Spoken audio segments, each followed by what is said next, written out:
እንዴት ናችሁ? ደህና ናችሁ ወይ? ዩቲዩብ ለመጀመር አስባችኋል? ፖድካስትስ አስባችኋል? ኢንተርቪው ለማዘጋጀትስ ቦታ ተቸግራችኋል? ጥበብ ስቱዲዮ በመሃል ከተማ ሙሉ ኢኩዊፕመንት ይዞ በተመጣጣኝ ዋጋ እናንተ ለማስተናገድ ተዘጋጅቷል። እናንተ የሚጠበቅባችሁ እንግዳችሁን ይዛችሁ መምጣት ብቻ ነው። ሁሉም ኢኩዊፕመንት ተዘጋጅቷል። ይሄን የመሰለና ሌሎች ሴታፖችም አሉ። እናንተ በፈለጋችሁት አሬንጅ መደረግ ይችላል። ለበለጠ መረጃ 0995 45 45 46 ብትደውሉ ሙሉ መረጃውን ይሰጧችኋል። ምን ትጠብቃላችሁ? ዘመኑ የሶሻል ሚዲያ ዘመን ነው። ይሄን በመሰለ ቦታ ቆንጆ ፖድካስት አሬንጅ ማድረግ ትችላላችሁ። ኢንተርቪያችሁን ማድረግ ትችላላችሁ። ዩቲዩብ፣ ቲክቶክ፣ የተለያየ ፕላትፎርም ላይ መጠቀም ትችላላችሁ። እንዳያመልጧችሁ፣ ደውሉላቸው። ሰላም እንዴት ናችሁ? ቲጂ ነኝ። እንኳን ወደ ዩቲዩብ ቻናሌ በደህና መጣችሁ። ለዚህ ቻናል አዲስ የሆናችሁ ሰብስክራይብ አድርጋችሁ የደወል ምልክቷን ብትጫኑ በየጊዜው መለቃው ቪዲዮ ይደርሳችኋል። ሰብስክራይብ አድርጉ። ዛሬ ከአንድ ትልቅ እንግዳ ጋር ነው የመጣሁት። ስለ ሪሌሽንሺፕ፣ ስለ ጋብቻ በጣም ትረስ ከማረጋቸው በጣት ከሚቆጠሩ ጥቂት ሰዎች መካከል እማምነውና የምወደውን ይመስገን ሞላ ይዤላችሁ መጥቻለሁ። ይመስገን ሞላ በህይወት በቤት በተሰኘው ፔጁ ታውቁታላችሁ። ብዙ ሶሻል ሚዲያ ላይ አክቲቭሊ ሰርቷል። ዩቲዩብ ላይ በደንብ ብዙ ቪዲዮዎች አሉት። ቲክቶክም ላይ አንዳንዶች አሉ ሊሚትድ የሆኑ። ሬዲዮ ፕሮግራም ላይ ደግሞ በጣም ረዥም ዘመን ኦልሞስት የኛን እድሜ እኩሌታ በደንብ ሰርቷል። ሰው ታውቁታላችሁ ብዬ አስባለሁ። ዛሬ እሱን ነው እንግዳ አድርጌላችሁ የመጣሁት። ከእሱ ጋር ዛሬ የማወራው ጉዳይ ምንድን ነው? የፍቅር ግንኙነትን ከመጀመራችን በፊት ወይም ትዳር ውስጥ ከመግባታችን በፊት ቅድመ ሁኔታዎችን፣ ወንድነትን፣ ሴትነትን የተመለከቱ ጥቂት ሀሳቦችን ነው የምናነሳው። እንኳን በደህና መጣ። በአካል ስላገኘሁሽ እኔም ስለጋበሽኝም እጅግ አድርጌ አመሰግናለሁ። አክብረኸኝ ስለመጣ የኔም ቤተሰቦች ስላከበርክ እግዚአብሔር ያክብር። በጣም አመሰግናለሁ። እሺ፣ በቅርብ ጊዜ አንድ መጽሐፍ አስመርቀሃል። ለጋብቻችን የሚል መጽሐፍ አስመርቋል። ይህን መጽሐፍ የምትፈልጉ ኮመንት ላይ ያሳውቁኝ። ጊቫዊ ያለኝ አዘሴም ታይም ደግሞ መግዛትም ትችላላችሁ። በጣም ቆንጆ ፕሪንሲፕል ቤዝድ የሆነ መጽሐፍ ነው። ግዴታ የወንጌል አማኝ መሆን አይጠበቅባችሁም። እንግዲህ ጋብቻ ሜዲን ሄቨን ነው ተባብለናል አይደል? የሰማይ ሀሳብ አይደለም። ስለዚህ በየትኛውም ሃይማኖት ላይ ያላችሁ ጤናማ ጋብቻና የፍቅር ግንኙነት የምትፈልጉ ከሆነ ይሄ ቆንጆ ጋይድ ላይን ነው። የምትፈልጉ ኮመንት ላይ ታሳውቁኛላችሁ። ስለዚህ መጽሐፍ ትንሽ ንገረኝ እስቲ። እሺ፣ ይሄ እንግዲህ ለጋብቻችሁ የሚል መጽሐፍ ነው። መቼም ከጋብቻ የሚቀር የለም በሚል ላላገቡ ሰዎች በተለይ ወደ 50-60% ሊሆን ይችላል ከጋብቻ መሰረታ በፊት ያለን ህይወት በደንብ አቅጣጫ ይሰጣል። ራስንም ጋብቻንም ባማከለ መልኩ የተረጋጋና ውጤታማ የሆነ ጋብቻን ለመመስረት እንዲችሉ እይታን በብዙ መልኩ ይሰጣል። ከጋብቻ ፖይንት ኦፍ ቪው አኳያ ማለት ነው። ሌላው ደግሞ ሰዎች ከተጋቡ በኋላ ጋብቻ ውስጥ ከገቡ በኋላ ደግሞ ግራ የሚያጋባቸው ነገር አለ። ሚስት አግብተው ግራ ሲጋቡ ደግሞ ባል አግብተው ግራ ሲጋቡ ይታያል እና እሱን ደግሞ ዲፋይን ያደርጋል እና የጋብቻውን መስመር ከመጀመሪያው እስከ መደምደሚያው ጋብቻዬ ነገ በምን ይደመደማል የሚለውን ሰው ዛሬ ማወቅ ይችላል። የእሱን ፍኖተ ካርታ ነው የሚባለው። አይ ነው እዛ ያሳያል። ከሃኒሙን ጀምሮ ወደ ኢንቲሜሲ የሚሆን ወደ ዲቮርስ የሚወስደውን መንገድ ያሳያል እና ጋብቻ ምንድን ነው ብቻ ሳይሆን በጋብቻ ውስጥ እንዴት መኖር እንዳለብንም ደግሞ ይህን ነገር ያሳያል። ያው እንደምታውቂው በአሁኑ ሰዓት ተናጋሪው ብዙ ነው፣ አንሺን ጉዳዩ ብዙ ነው። ሰውም ግራ እየተጋባ መጥቷል። የሰማውን ሲያደርገው የፈለገው ውጤት አይሰጠውም። ይሄ ግን በትክክለኛ መልኩ ጋብቻን ባማከለ ምን አይነት ሰው በሆን ከማጋ ብጋባ እንዴት ብኖር ጥሩ ነው የሚልና የብዙ ነገሮች ደግሞ ትርጉሞች ስለተዛቡ ስለተበላሹ እንዲያው ከሰዎች የውድቀት ልምድ ሳይሆን ከትክክለኛ የሀሳብ ምንጭ ነገሮችን መተርጎም ጥቅም ስላለው በዛ መልኩ የተጻፈ መጽሐፍ ሚናን ቤዝ ያደረገ የፕሪንሲፕል መጽሐፍ ነው። የሚመቸን አይደለም ማለት ነው። ይሄ ደስ የሚለን የሚያዝናናን መጽሐፍ አይደለም። የኃላፊ ጋብቻ እኮ አንዳንዱ መዝናኛ ይመስለውና ልክ ከገባ በኋላ በቃ ቁምጣም ለብሶ ታውን አድርጎ ምናምን ሲል ለካ መዝናኛ አይደለም፣ ሪስፖንሲቢሊቲ ኃላፊነት ነው። ስለዚህ የሆነ ነገር ሊያደርግ ሲመጣ ለጋብቻ የሚያደርገውን ነገር ጋብቻው ይጠይቀዋል። ስለዚህ ኃላፊነት እንደሆነ በማወቅ ለምሳሌ ክረምትን አንድ ሰው ላይወድ ይችላል፣ ደስ ላይለው ይችላል። ያው ወደ ክረምት እየገባንም ስለሆነ ግን የፈለገ ቢደብረው ክረምት አይቀርም። ግን ክረምትን እንኳን ባይወድ ክረምትን የሚያልፍበት ግን ጥበብ ግን ይኖረዋል። አለባበሱን፣ አመጋገቡን፣ ጫማውን እንደዚህ ለክረምቱ አድርጎ ከክረምት ወደ ጸደይ ማለት ይችላል። አሁንም ጋብቻው ሲገባ ዝም ብሎ ዘው አይባልም። ምን ውስጥ እንደሚገቡ ካወቁ፣ ምን ያህል ርቀት እንደሚሄዱ ካወቁ፣ በቂ ነዳጅ ይዘው እውቀት ማለት ነው የሚገባው። ከዛ ሲገባ ያው ያውቁታል። ለምሳሌ ድሬዳዋ ብሄድ ይሞቃል። ሙቀቱን ከወዲህ ካወቅኩኝ የሚይዘውን ልብስ አውቃለሁ። ገብቼም ደግሞ ጋቢ ለብሼ መንገድ ላይ ላትሄድ ትችያለሽ ስለማውቀው በቲሸርት ታይኛለሽ። አሁንም አብዛኛውን ሰው ያላገቡ ሰዎች ጋብቻው ለምን እንደሚመስል ያሳያቸዋል። ወደ ጋብቻ ደግሞ ገብተዋል አንዴ ግራ ሲጋቡ ደግሞ ይታያልና የገባችሁት እዚህ ውስጥ ነው ተብሎ ያለውን እውነታ ያሳያቸዋል። እና ለኃላፊነት እንዲበቁና በእውቀትና በማስተዋል የተመሰረተ ግንኙነት እንዲኖራቸው፣ እንዴት መጋጠም፣ እንዴት በኩል ፍጥነት፣ እንዴት በአንድ አቅጣጫ ለኩል መድረሻ መሄድ እንዳለባቸው በቂ የሆነ የሀሳብ ግብዓት ይሰጣልና ከደስታ ከስሜታዊ ደስታ የመነጨ ብቻ ሳይሆን ስሜታዊ ደስታ ማንም ባይከለክለንም ኃላፊነቱን ግን ብዙ ሰው አያሳየንም። ከዛ አንጻር በጣም ጥሩ። ገብተንም የተንገጫገጭን ሰዎች ካለን በደንብ ጥሩ ፍኖተ ካርታ ነው ብለሃል። ጥሩ። እሺ አንተ በምታምነው እምነት በአንተ ፕሪንሲፕል ወይም ደግሞ ያው መጽሐፍ ቅዱሳዊ ፕሪንሲፕል እንዳለ አውቃለሁ። በመጽሐፍ ቅዱሳዊ ፕሪንሲፕል አንጻር አንድ ወንድ ለጋብቻ ደረሰ የምንለው መቼ ነው? አንዲት ሴትስ ለጋብቻ ደረሰች የምንለው መቼ ነው? እሺ እነዚህን ጥያቄዎች ለመመለስ 3 ነገሮችን ጥርት አድርገን ማወቅ ያለብን ይመስለኛል።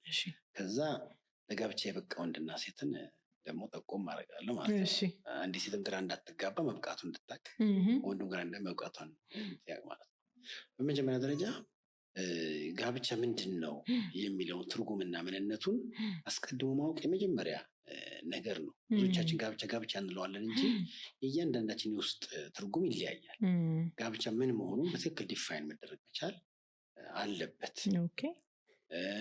ከዛ ደግሞ ጋብቻ ምንድን ነው፣ ለምንድን ነው ሰው የሚያገባው፣ እነዚህ ሰዎች ሳያጭ የሚያገኛቸው ነገሮች ናቸው። የጋብቻ ዓላማ ምንድን ነው የሚለውን ነገር ጋብቻውን አውቆ ለምን እንደሚያገባ ምናምን ሲያውቅ የለምንን ጥያቄ መመለስ በህይወት በጣም የጠቢብ ሰው ነው። መጽሐፍም ላይ ጋብቻ ምንድን ነው፣ ለምን፣ መቼ፣ ማን ላግባ ነው። ስለዚህ ምንድን ነው ካሉ በኋላ ለምንድን ነው፣ ከዛ መቼ ነው፣ ከዛ ማንን ነው የሚለውን አስቀድሞ ሲያውቁ መንገድ ይጀምራል። መንገድ የሚጀምረው መድረሻን አውቆ ነው። መድረሻ ያላወቀ መንገድ ለምን ይጀምራል? መድረሻውን ሲያውቅ ነው ለመድረሻው የሚሆን መንገድን የሚጀምረው። እና ጋብቻውን አንደኛ፣ ሁለተኛ ደግሞ እኔስ በቂ ነኝ ወይ ብሎ ሰው ራሱን ማየት አለበት። ለባልነት ለሚስትነት በቅቻለሁ። ይህን ባልነትና ሚስትነት ራሱ በዴፊኒሽን ሰው ካልተስማማና ካላወቀ ምን ማለት ነው? ለምሳሌ ባል ማለት ራሱን ለአንዲት ሚስት የሰጠ፣ ለሚስቱና ልጆቹ የሚኖር፣ የቤቱን ሪሶርስ ለዛ ቤት መልካም ፍጻሜ የሚጠቀም ማለት ነው። በመሪነቴ በጋራ መድረሻችን ነው። ተነጥዬ የምደርስበት ቦታ የለም እዚህ ውስጥ አሁን ባልነት። ስለዚህ ሚስትነትስ ምንድን ነው? ባልነት ምንድን ነው? ከዛ በቅቻለሁ ወይ ይላል። እውነት ለሚስቴ መኖር እችላለሁ? ኧረ ገና ለራሴም አልጠገብኩም ካለ ይቆይ።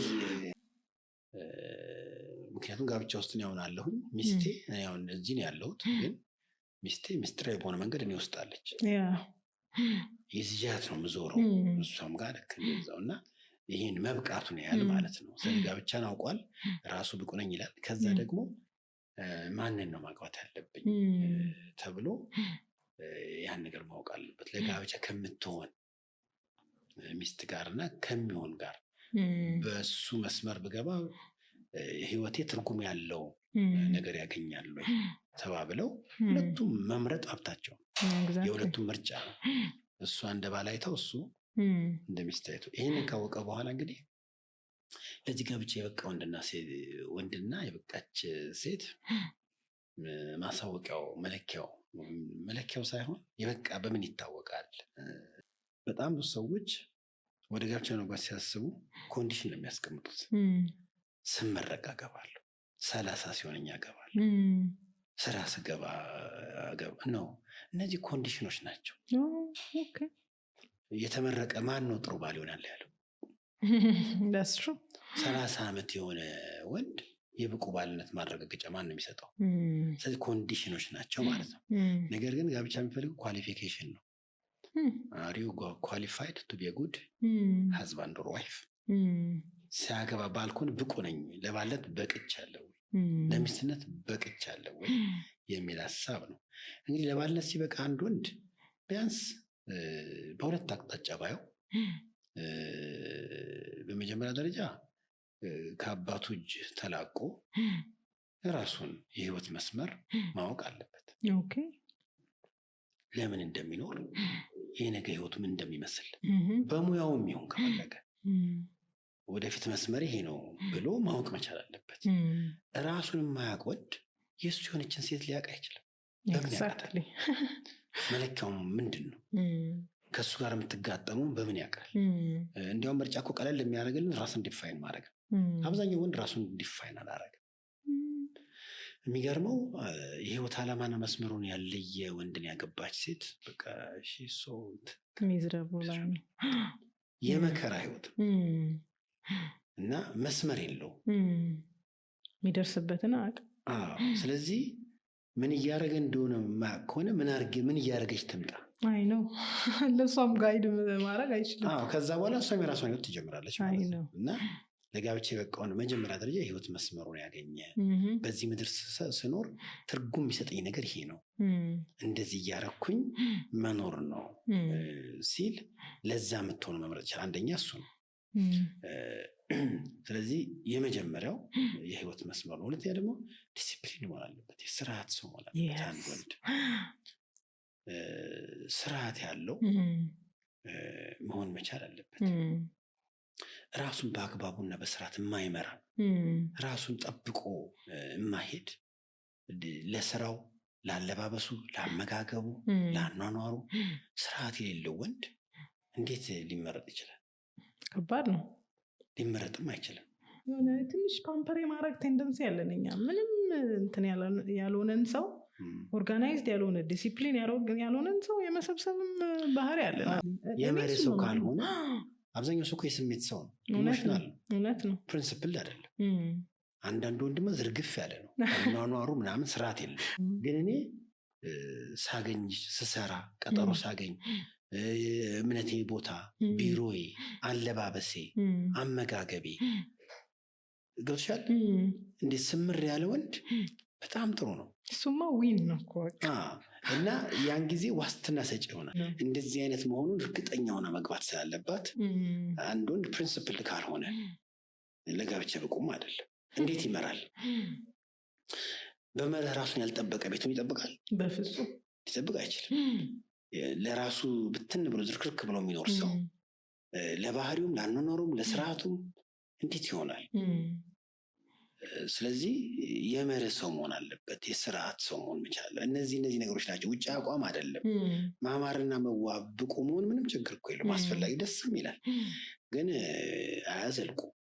ግን ምን ችግር አለ? ያው ትዳርን የሚሰጥ እግዚአብሔር ነው። ስለዚህ ያው ብኩንም ቢሆን ዝርክርክም ቢሆን ምን አለ በሰበስበው የሚሉ ሴቶች አይጠፉም። የሚገርምሽ በሰበስበው ብለው እነሱ ራሳቸውን የሚበተኑት አይሰበሰቡ። ለምን? ባል ለመሆን ካልበቃ እንዴት መኖር ይችላል? የመርህ ሰው በጣም ጥሩ ነው፣ ዋስትና ይሰጣል። ይኑረው አይኑረው፣ ሰውየው አየው፣ ስርዓቱን ጠብቆ ሲኖር ብዙዎችን እንዲያውም ሴት እውነተኛ ባል የሚፈልጉ ሴቶች የሚማርከው እንደዚህ አይነት ወንድ ነው። ግን የሴቶችን ፍላጎት ላሟላ ሲል ከማንነቱ ደግሞ ሴት እንዲህ ነው የምትፈልገው የሚል ሴቷ እኮ ላትፈልግም ትችላለች፣ የምትፈልግም ትኖር ትችላለች። እንደዛ ሲሆን ግን ሊጠመድ ይችላል። እና ለጋብቻ የበቃ ወንድ በመጀመሪያ ደረጃ የህይወት መስመሩን ያወቀ፣ ሁለተኛ ለዕለት ተዕለት አኗኗሩ ገንዘብ አያያዙ፣ የሥራ ህይወቱ ሁሉ ነገሩ ፕሪንሲፕልድ የመሆኑን ነገር ያሳያል። ዕዳ የለባችሁም እንበላቸው። ዕዳ የለባችሁም ፕሪንሲፕል የሌለውና በሚሄድበትን መንገድ የማያውቅ ሰው ጋር የመሆን ዕዳ የለባችሁም እንበላቸው። እውነት ነው። ያው የማይሆን ህይወት ከሆነ እኮ የሆነ ገዋን ከገባችን ፈቅዳ ነው። ስለዚህ እዛ ጋር ውድቀት ዌልካም ይላታል። እና ለኳሊፊኬሽን ከሆነ ኳሊፋይድ የሆነ ለጋብቻ የበቃ ወንድ የህይወት መስመሩ የለየ ነው። እንደገና ደግሞ የመርህ ሰው ነው። ስርዓት ያለው ነገር ነው። የህይወት ማነጻጸሪያው እንኳን ከንትና በልጣለሁ አንሳለሁ ሳይሆን ወደ ግቤ እየሄድኩኝ ነው ወይ የሚለውን ነገር ያህል ማለት ነው። በሶስተኛ ደረጃ ደግሞ ለግንኙነትን ለመውሰድ ለኃላፊነት የበቃም ሰው መሆን መቻል አለበት። ለብቻ የራሴን ያላኖርኩ ሰው ጨምራለሁ እንዴ? በፍጹም። ሰው ጨምሬ ልጅ ጨምራለሁ እንዴ? ነገር መሆን የለበትም። ካገባም በኋላ እኮ የሚገርምሽ የኮሚትመንት አቅጣጫዎቹ እነዚህ ሶስቱ ናቸው። አንደኛ ለስራው እሷ ሰፖርት እያደረገችው፣ ሁለተኛ ደግሞ በፕሪንሲፕል አብሮ ተጠምዶ ነው የሚኖረው፣ በሶስተኛ ደረጃ ደግሞ ለፋሚሊው የተሰጠ መሆን አለበት። ወንድ ሆኖ አግብቶ ቤቱን፣ ሚስቱን፣ ልጁን የዘነጋ ህይወት መኖር የለበትም። እና ለጋብቻ የበቃ የሚባለው ወንድ ለሴትም ከተፈጥሮ አንኳያ ብትመለከቱ ፊት ሊያደርግ የሚችለው ይሄ ነገር ነው ማለት ነው። እንደዚህ ካልሆነ እስኪሆን ቢቆዩት ባያገቡት ጥሩ ነው። ብቁ ሴት ምንድነች ደግሞ ከተባለ ለጋብቻ ደግሞ የበቃች ሴት በሴት ማንነቷ ራሷን በደንብ ያዳበረች ልትሆን ትችላለች። ብታሳድገው በምንም ብታሳድገው ግን ለሚስትነትና ለእናትነት የተዘጋጀች ይሆናል። አንዲት ሚስት ወደ ጋብቻ ስትመጣ ብቁ ነች የምትባለው ራሷን ለአንድ ወንድ መስጠት ብቃት ካላት። ነገር ግን ራሴንም አልሰጥም በራሴ እኖራለሁ የሚል ግን ያልበሰለች ሴት ነች። ወንዶቹም እንዲያገቧት አይመከርም። ምክንያቱም ፉክክር ገና አልጠበቀች እንትን አላለችም። ጉድለት ይሰማታል። ኮምፒቲሽን አለ። ቢያገባትም እሷን ሲያራውጥ ነው የሚኖረው። ተጣምሮ መሄድ አይችሉም። ባልና ሚስት በአንድ መንገድ እንሂድ ከተባለ እሱም ከዚህ መጥቶ እዚህ ጋር መገኘት አለበት፣ እሷም ከዚህ መጥታ እዚህ ውስጥ መግባት መቻል አለባት። ያኔ ለአንድ መድረሻ በተመሳሳይ ፍጥነት አንድን መንገድ መጠቀም ይችላል። ራሷን ለባል ያልሰጠች ሴት እኮ የራሷ ፕሮግራም፣ የራሷ እይታ ምናምን ነው የሚሆነው። አብሮ ሊሄዱ አይችሉም በፍጹም። ስለዚህ መምረጥ መብቷ ቢሆንም ለአንዲት ሴት ለማን ነው ራሴን የምሰጠው የሚለውን ግን እንደዚህ ለበሰለ እውነት ወንድ መስጠት አለባት። ጠቅላላ ስታደርጊ የባልነት ብቃት ወይም ደግሞ ለአንድ ወንድ ለባል ደረሰ የሚባለው ብቃትና ብስለቱ ነው።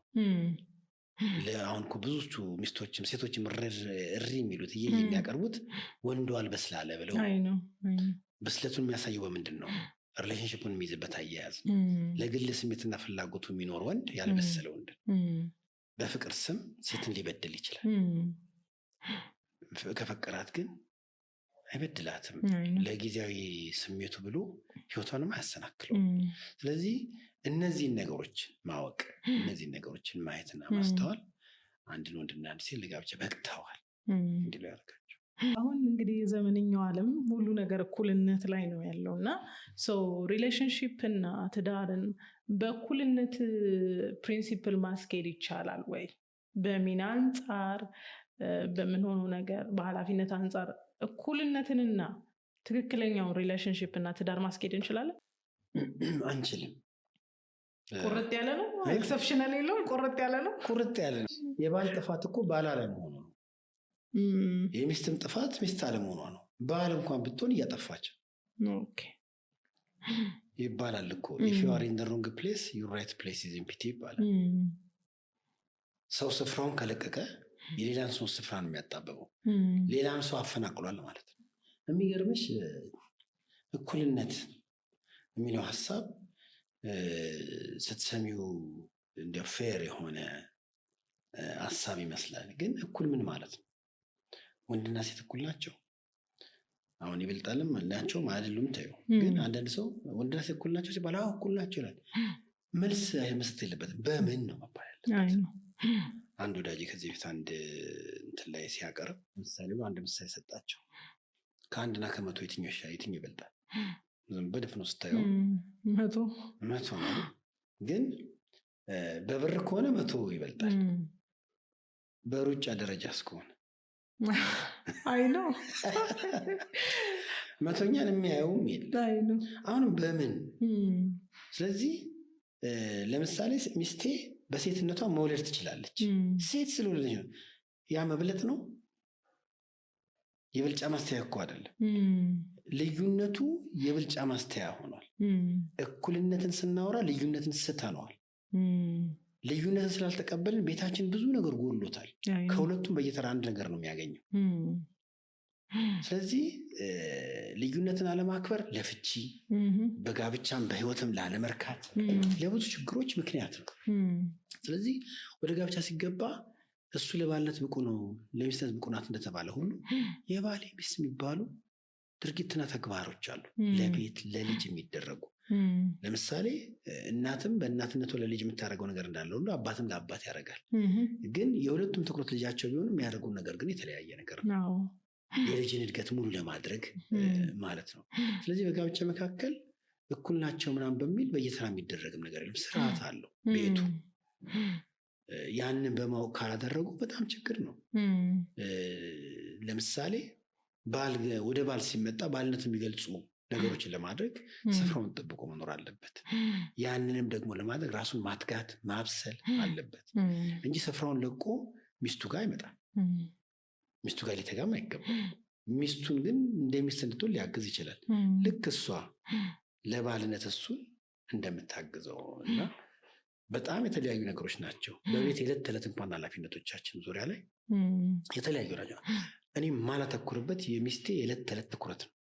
ያ ራሱ ወንድነትና ሴትነት ምናልባት መልሼ ከሆነ ስለዚህ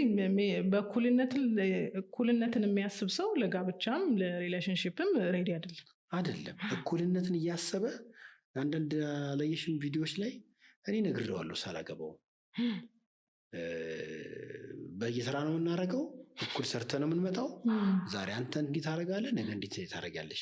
ታዲያ እዚህ ጋር አሁን ወንድነትና ሴትነቱ ባልነትና ሚስትነቱ ልዩነቱ ምንድን ነው?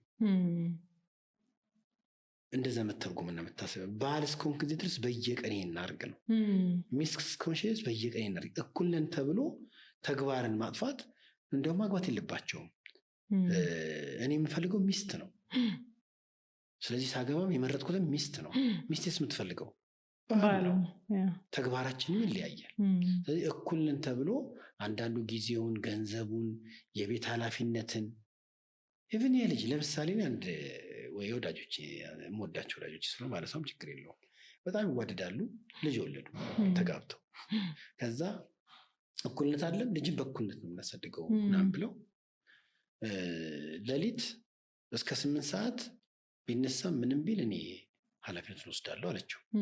ከ8 ሰዓት በኋላ ግን ከነቃ ዳይፐር ማድረግ ማባበልም ያንተ ነው። ከዛ እስከ 8 ሰዓት ልጅዬ ጸጥ ብሎ እንተኛ ምንም የሚለውም የሚያደርገውም ነገር የለም። ከ9 ሰዓት በኋላ ሲነሳ ቢያባብለውም ዝም አይልም። ከዛ ትቆጣዋለች። አንተ በእኔ ተራ ጊዜ ተኝተህ በአንተ ተራ ጊዜ እንዴት ታደርገኛለህ? እኔ እኮ ተቆጥቼው አይደለም። ዝም በለስ ብዬው ዝም ይላል እንዴ? ምን ላድርገው ምናምን ስለት በላምጣው ምናምን ብላ ስትወስደው የእሷን ጠረን ያውቃል። ወዲያው ጸጥ ይላለችው። ከዛ እንዲህ እንደተቸገሩ ሲነግሩኝ አይ እንግዲህ ልንገራቸው፣ አሁን ልጅ ያንቺ ኃላፊነት ነው። 24 ሰዓት ሙሉ ያንቺ ነው። እሱ ሊረዳሽም ሊያግዝሽም አይችልም። ግዴታ አድርጎ ሌሊቱን በሌሊት መክፈል አይደለም። ነገር ግን አንቺን የሚወድ ባል ስለሆነ 24 ሰዓት ሙሉ ነቅቶ ባለበት ሰዓት ሁሉ አንቺ እንድተኝለት፣ አንቺ እንድታርፊ ይህን ላርግ ሊልና ሊያደርግ ይችላል። ሌሊቱን ለሁለት ገምሶ ግን አይሆንም። እንግዲህ አሁን እኩልነት ከጊዜውም አንጻር ከኃላፊነቱም አንጻር ተብሎ ማለት ነው። ለምሳሌ አሁን ይሄ በቃ ውሃ ነው፣ ያለቀ ነገር ነው። ውሃ ነው፣ ሌላ አጀንዳ መፍጠር የለብኝም። እኩልነት ጥያቄ አይደለም። አይ አንዳንዴ ደግሞ አረቄም ሊሆን ይችላል። አረቄም ነፃ ያለ ነገር አይደለም። እኩልነቱ መሰለሽ ወንድና ሴትን እንዲያው መለኪያው እኩል ተብሎ ማይለካ አይ ነው።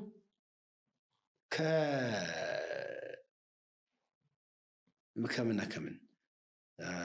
እኩልነት መጥፎ መለኪያ ነው። ለምሳሌ ከርጥብና ከደረቅ ብትይ አንዳንድ ቤት እንኳን ስትገነቢ በርጥብ ጀምረሽ አድርቀሹ ነው ቤት የሚሆን። የቱ ይበልጣል ይባላል? እርጥቡም ለመገንባት ያስፈልጋል፣ መድረቁም ቤቱን ቤት ያደርጋል። ከመብላትና ከመጠጣት ይባላል? አሁንም እሱን አይባልም። እንድንፎካከር ሳይሆን እንድንጋጠም ነው። ሜሬጅ ራሱ እኮ አማልጋሜሽን አይደለም፣ ፊውዥን ነው፣ ውህደት ነው። መጋጠም የምንችል መሆን እንጂ ሁለት ወንድ መሆን ሁለት ሴትም መሆን ለጋብቻው የሚሰጠው ምንም ትርፍ የለም። ስለዚህ አንዲት ሴት በሴትነቷ ራሷን እንደ ሴት የምታገባውን ደግሞ እንደ ወንድና እንደ ባል ካልተቀበለች፣ እሱም እንደዛው በጋብቻው እኮ መካከል ባልና ሚስትነት ብቻ ሳይሆን እንደ ወንድና እንደ ሴት መታየት መቻል አለብንና ጾታው እንደሚለይ ስናቅ ብዙ ነገር ሊለይ እንደሚችል እናውቃለን ማለት ነው። ይህንን ማስተናገድ ካልቻሉ ለምን ያገባሉ? ማግባት የለባቸው። የብዙ ቤትም ግብግብ ይሄ ነው። እርካታ የላቸውም። ንጭንጭ ነው፣ ክርክር ነው፣ ጥል ነው። ለምን? ሁለቱ ሰዎች እንዴት መኖር እንዳለባቸው ከተፈጥሯቸው የተነሳውን ኃላፊነት ተቀብለው አውቀው አይኖሩም። እኔ አሁን ሚስቴ የሆነ ነገር ስታደርግ ሚስትነቷን ፕራክቲስ እያደረገች እንደሆነ ይገባኛል፣ አውቃለሁ። እኔ የሚሆን ነገር ሳደርግ ባልነቴን አባትነቴን ፕራክቲስ እያደረኩኝ በጋራ ስለምናውቀው አባቴ እናት የባሌ ሚስት የሚባለው ነገር በእኩልነት ተብሎ ግን ኃላፊነትን የሚያስክድ አስተሳሰብ ግን ከሆነ በጣም ችግር ነው። ልዩነት በጣም አለን። ልዩነት ግን ከሌላኛው ሰው ጋር አፕራንድ የምንይዝበት መብለጣችን የምናሳይበት ሳይሆን መለየታችን የምናረጋግጥበት፣ የተለየው ነገር ደግሞ ለሌላው አስፈላጊነቱን እንዲያይ እንጂ መብለጡን የሚለካበትም ነገር አለ። እኔ በወንድነት ያለኝ ነገር ለሴት ነው። ለምሳሌ አካላዊ ጥንካሬ ከወንድና ከሴት ማን ይበልጣል? ምንም ጥያቄ ነው። ግን አካላዊ እንትን መብለጤ እሷን መጠበቂያ ነው እንጂ ማጥቂያ አይደለም። እኔ በጠነክርላት በጤናም በአቋምም ብሎ ዋስትና ይኖራታል። ይህን ፊዚካሊ እሷን አታክም ያደርግ አይኖርም ማለት ነው። የባህሪና ራሴን ኮንትሮል ማድረግበት አቅም ደግሞ አሁንም ራሴን በአግባቢ መያዜ በር ከፍቶ አያስጨርሰንም ብላ በጣም ያደርጋታል። ስለዚህ እነዚህን ነገሮች ስናቅ ነው። እንዲያውም እኮ አሁን ፍክክሩ እኩል ነን እኮ ሲባል እስቲ እሱ የሚሰራውን ትስራ። ከባድ ከባድ ዕቃ ሲሆን አንሳትል ያለች አይደል? ለምን አተነሳውም? ፎርብስ ላይ የመጣ አንድ የህግ ሰዎች ያደረጉትን እንትን እልክልሻለሁ። እኩል ከሆኑ ለምንድን ነው ከ11 የእግር ኳስ ተጫዋች 6ቱ ወንድ 5ቱ ሴት ሆነው ለምን አይጫወቱ? ለምን የሴት እግር ኳስ አስፈለገ? በዛ ጉዳይ እኩል ባይሆኑ ነው። ትንሽ ወታደር ኖረ ማለት በውትድርና ወንድና ሴት እኩል ነው ምናምን አትይም። አብላጫው ማን ነው? እና እነዚህ እውነታዎችን ማየት በጣም ያስፈልጋል። እና እኩልነቱን አክሰብት ማድረግ፣ ልዩነትን አክሰብት ማድረግ እንጂ አንድነን በሚል ልዩነት ማጥፋት ብዙ ነገር እንዲጎልብን አድርጓል። ይሄ ግን አሁን አይከብድም? አሁን እኔ መቼም በዚህ ሀሳብ አልቲሜትሊ ምስማማ ነኝ። ከሰው ጋር እያወራው ነበርና ምን ችግር አለ እሷ ብትመራ? ወንድ ልጅ እንዲህ ሲለው ትንሽ ያሳቅቃል፣ ደስ አይል። ግን ምን ችግር አለ እሷስ ብትመራ? አሁን በዚህ ዘመን ደግሞ እንደዚህ ኮንፊውዥን በበዛበት ዘመን በቃ ኦቨርላፕ አርጎስ ቢኮን ምን ችግር አለ እሷ የወንድ ስራ ብትሰራ? ምን ችግር አለ እሱ ሴት ስራ ቢሰራ? እስቲ ያን ነገር ላንሳልሽ።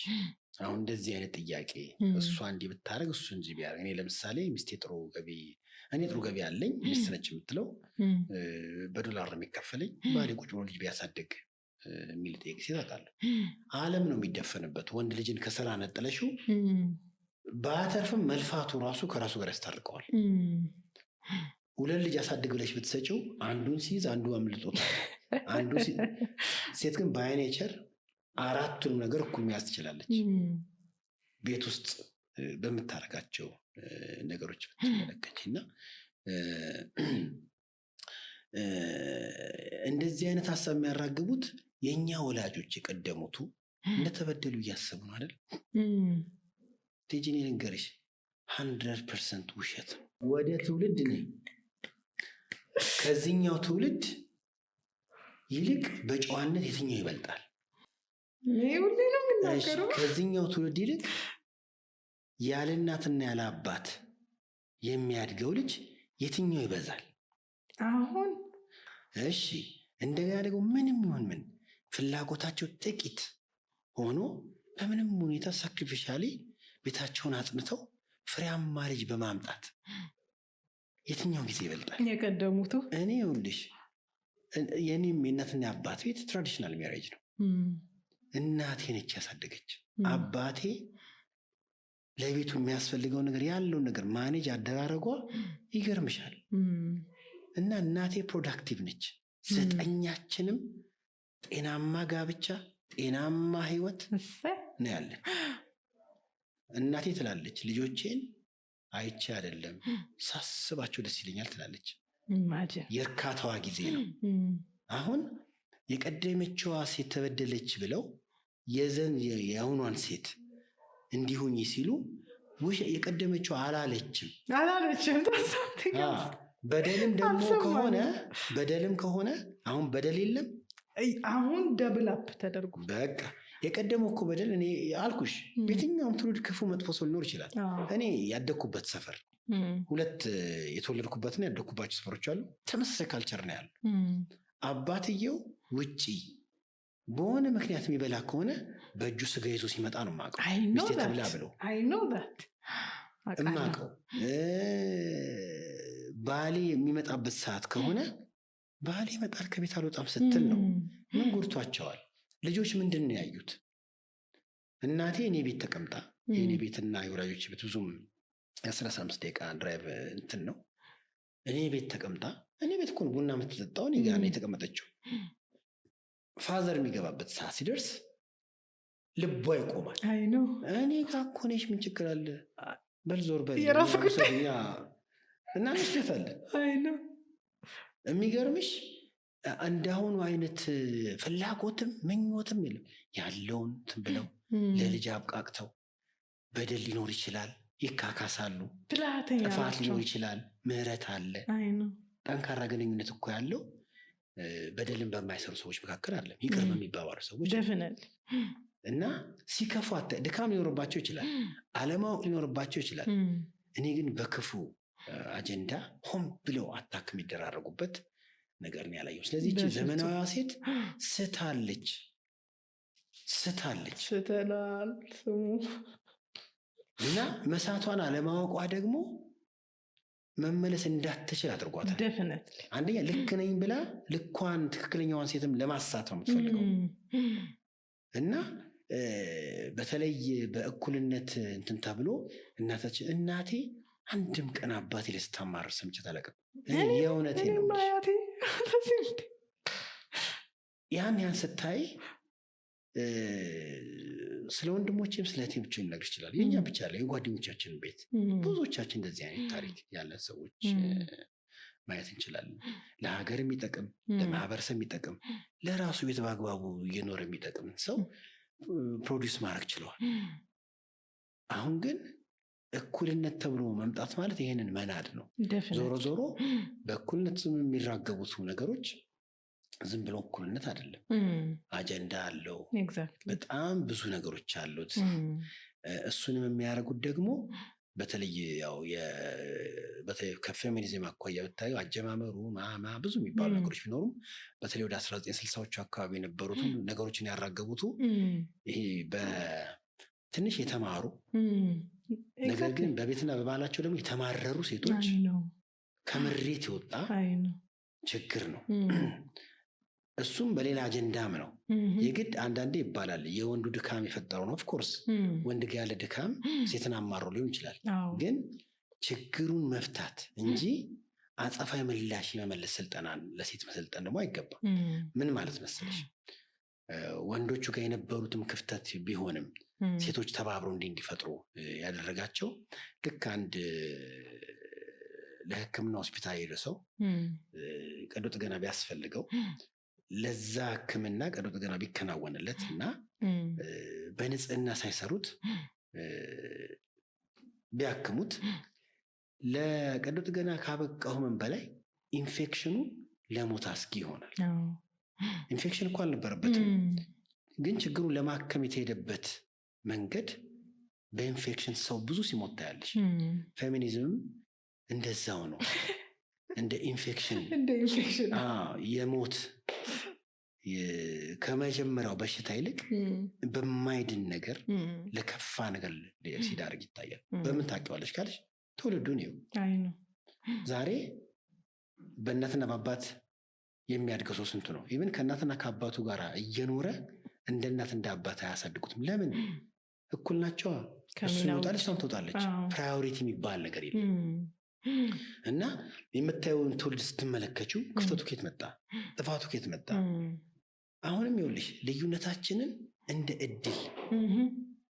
እድል አክብሮ መቀበል። እኔ ሴት ስለሚያስፈልገኝ የእኔ ሴት፣ እሷ ወንድ ስለሚመስል የራሷ ወንድ።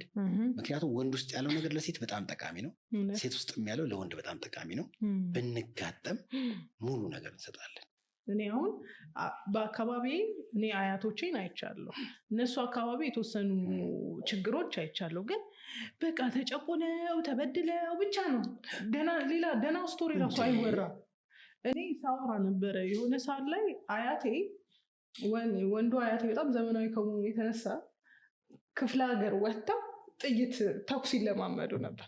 በጣም ነበር ኬር የሚያደርግላት እና ስትምል ራሱ በባሏ ነው የምትምለው።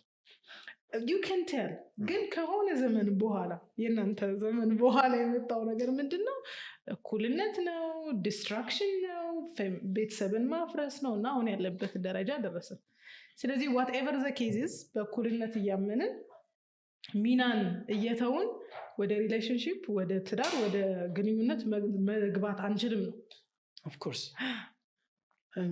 እኩልነት እኔ ሚስቴ ከኔ እንደምታንስን ያስብ ያላቅም። ለምሳሌ ዳስወራ ወይሴ ጤናማ ወንድ ማለትን አስብ። ለምን ታንሳለች? ማነሷን ለምን ደሞ አስበው? ያነሰ ሰው እንዴት እመርጣለሁ? ኤግዛክትሊ። እኔ ራሱ ያነ ማነስ ይታይብኛል ማለት ነው። ቫልዩ ባላረጋት እንዴት ህይወት ዘመኔ ሁሉ ከሷ ጋር እኖራለሁ?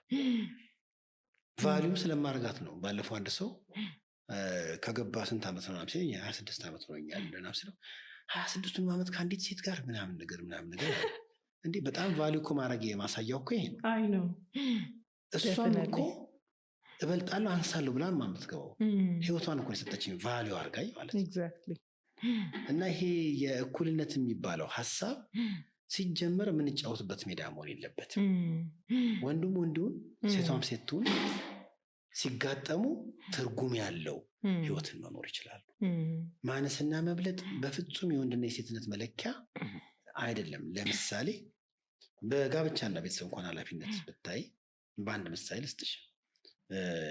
ጠረጴዛ ለመስራት መጋዝም መዶሻም ያስፈልጋል።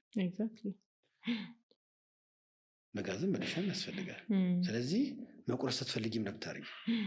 በመዶሻ ሊሰብረው ይችላል፣ ግን ቅርጽ አይኖረው። መምታት መደብደብ ስትፈልጊ አሁንም በመጋዙን ገልብጠሽ ልትቀጨፈጭፍ ይችላልሽ። ነገር ግን ኢፌክቲቭነሱ መጋዙ ቢቆርጥ ነው፣ መዶሻው ደግሞ ቢመታ ነው።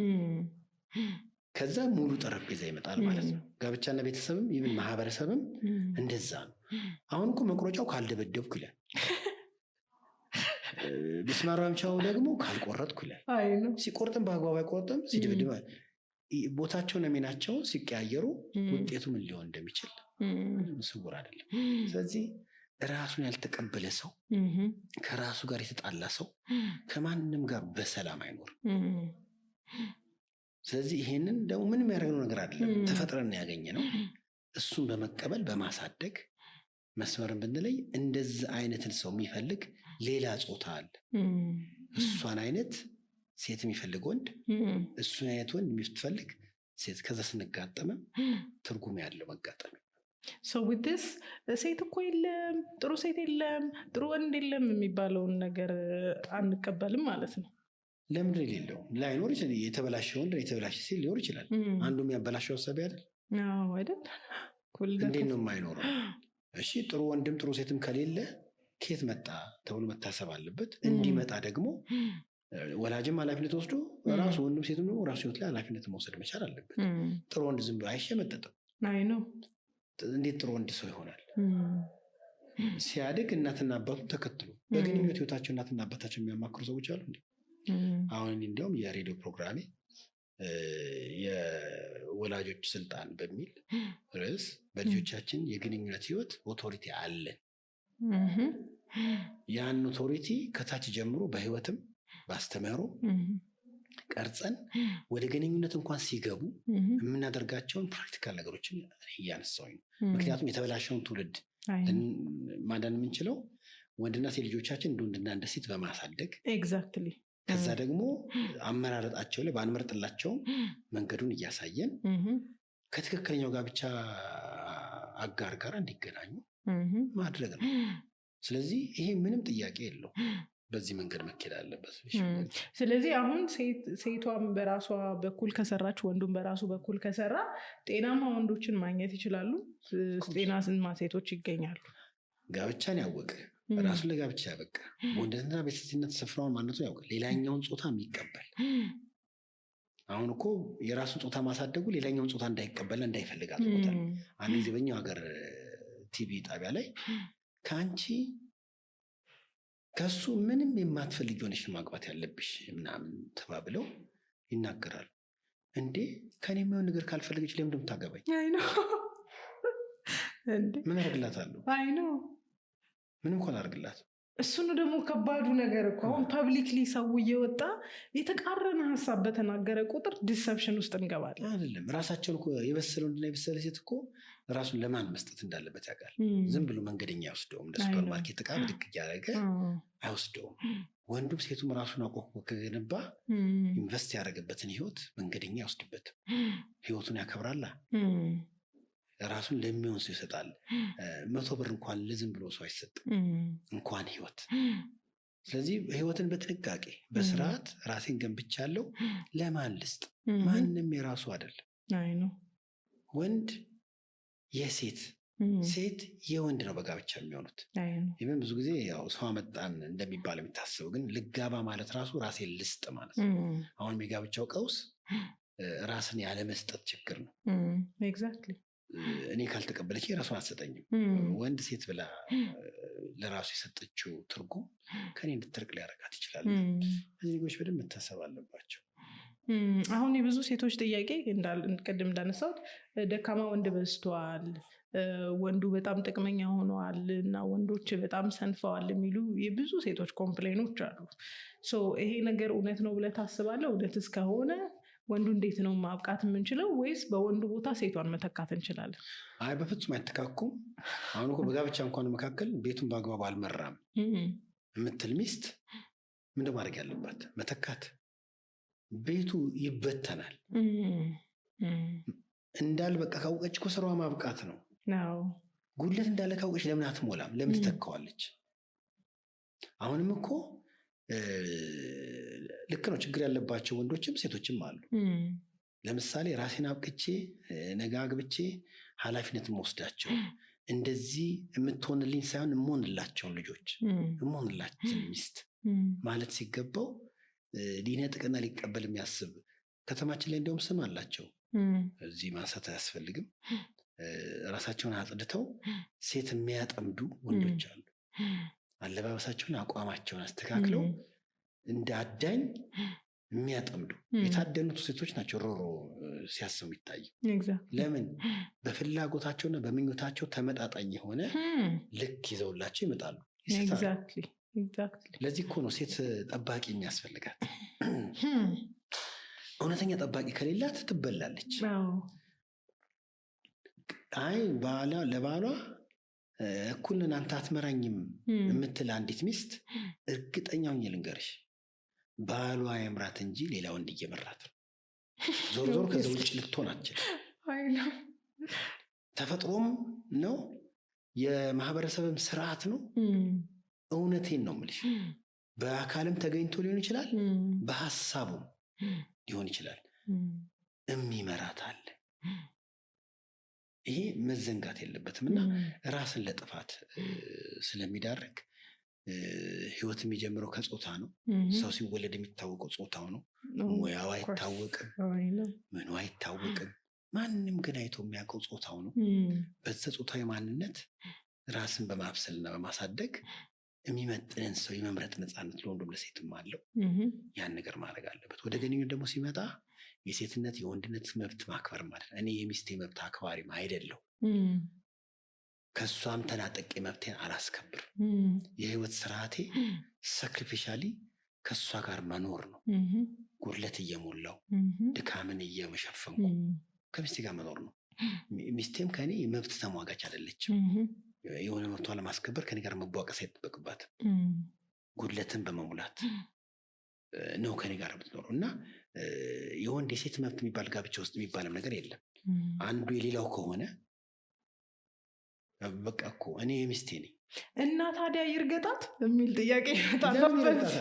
አሁን እኮ ኔጌቲቭ ለምን እንደሚነሳ ነው እኔ ግራ የሚገባኝ። እኔ ለምሳሌ አልኩሽ በዚህ ሁሉ ጊዜ ከሚስቴ ጋር ተደባድቤ አላውቅም።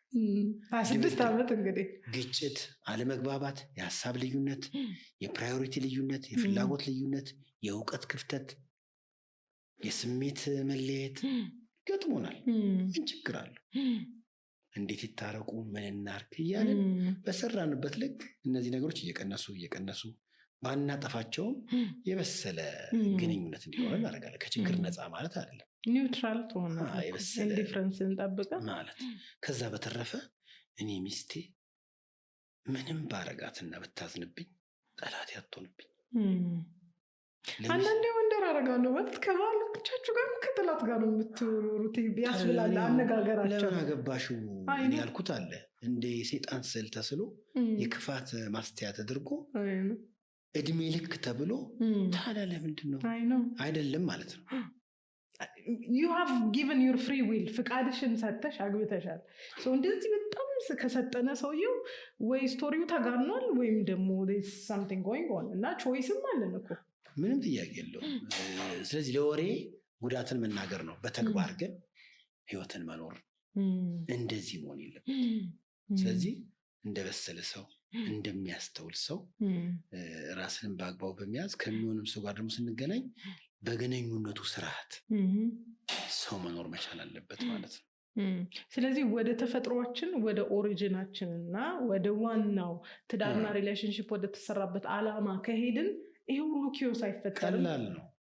አንድም እኮ የረፍቱን መንገድ እኮ እሱ ነው። ለምንድነው እንደዚህ የምንበጠበጠው ሲባል የሆነውንም አልተቀበልንም፣ ማድረግ ያለብንም አንፈልገው። ምን እንደምናደርገው የፈለግነው ማንን ያልነውን ከዛ የሆንኩትን እጠፋለሁ። ነኝ የምለውን እኮ ላልሆን እችላለሁ። እኔ የሆንኩትን ነኝ፣ ግን ነኝ የምለው ከሆንኩት ቢለይ ማድረግ ያለብኝንም አላደርግም። የትውልድ ቀውስ የሚመጣው እዛ ጋ ነው እና በግንኙነቱ ዓለም ጉዳትና ችግር የበዛው አንደኛው ለዚህ ነው። ምንም አለማወቅና የተሳሳተ ነገር ማወቅ ነው። ትክክለኛውን ነገር አለማወቅ ትልቁ ችግር ውስጥ አስገብቶናል ብዬ አስባለሁ። ትዳር ውስጥ ሆናችሁ ኮንፊውዝድ የሆናችሁ ሰዎች ካላችሁ ለጋብቻችሁ መፍትሄ አለው፣ ይጠቅማችኋል። ስለዚህ ይህንን መጽሐፍ የምታገኙበትን ቦታ ጠቁማችኋለሁ። ይህንን መጽሐፍ እየገዛችሁ ትዳሮቻችሁን ማከም ትችላላችሁ። ያላችሁበትንም ቦታ ያላችሁበትንም የግንኙነት አይነት መለየት ትችላላችሁ። ከይመስገን ሞላ ጋር የነበረኝ ውይይት ይሄን ይመስላል። እንደተመቻችሁ እንደተማራችሁበት ተስፋ አደርጋለሁ። በሚቀጥለው ጊዜ ደግሜ ጠራዋለሁ። ሀሳብ ካላችሁ ግን ሀሳባችሁን ኮመንት ሴክሽን ላይ አሳውቁኝ። ይመስገን በጣም አመሰግናለሁ። በጣም አመሰግናለሁ። ሰላም።